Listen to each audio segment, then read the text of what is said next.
সম্মানিত আমাদের সকলের প্রিয় আমাদের ভাবি আমরা বলবো মঞ্জুর সাহেবের ওয়াইফ, ওনাকে আমরা সাদরে গ্রহণ করে নেব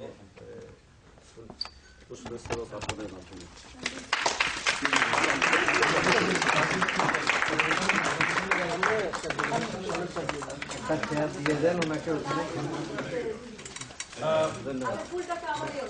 আমাদের হচ্ছে পরিচয় করিয়ে দিলে রাখি, উনি হচ্ছেন তাজিল সুলতানা।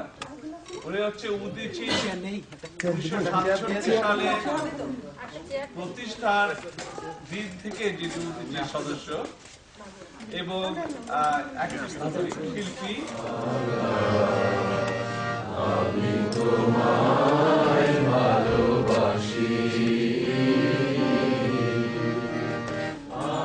যেহেতু আমি বাংলাদেশে উন্নতি করিনি, আমি বাংলাদেশের উন্নয়নমূলক সংগঠনের সাথে বেশি জড়িত ছিলাম, বিশেষ করে এনজিও এই ধরনের, আর কণ্ঠশিল্পী হিসেবে সব জায়গায় যাওয়া হতো।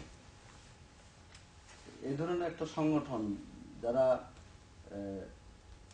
গান সংস্কৃতিকে একটা মাধ্যম হিসেবে ব্যবহার করে যে আন্দোলন করা যায়, সেটা আমি অন্যভাবে বলছি। সেটা হচ্ছে যে আজকে ব্যবস্থা আছে সে আপ্যায়নে অংশগ্রহণ করার জন্য এই সন্দেহ কথাটা কিন্তু থাকা উচিত না যে অমুকে নিশ্চয়ই ওইভাবে বলছে যেহেতু সে আমাকে পছন্দ